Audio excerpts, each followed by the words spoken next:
Nilagyan na natin ng okra. Ayan. Okrang, lutong Ilocano ito, guys. Gusto ko yung walang sahog. Yan. O, diba? Ganyan lang talaga. Okay, ito ay okra, at saka kamatis, ampalaya, pakbit-pakbitan daw. Nilagyan ko na ng okra. Yan, kasi ang okra ay madaling maano lang. Shout out po sa ating lahat. Ayan, nagluto po tayo ng pakbaw, pakbit. Ayaw kong lagyan ng sahog. Ganyan lang talaga gusto ko. Ayan.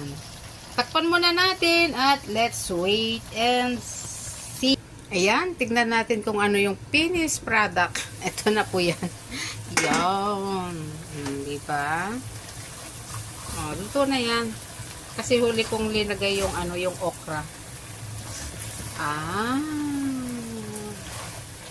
Oh, parang masarap naman. Masarap ba? Ayan, maraming salamat. Ayan, kain na po tayo. Let's turn off the light. Ayan. Turn off na natin yan. Diba? Ito po ang aking pakbet. Bow. Maraming salamat. Sana ay masarap ito. Pero hindi ko alam kung masarap. Kahit ano na, basta yan. Wala siyang sili at saka kulang ng, ayaw ko nang linagyan ng sahog. Ayaw ko, basta ganyan lang. Gusto ko plain na gulay. Alright. Yan po ang aking finished product. Bye-bye.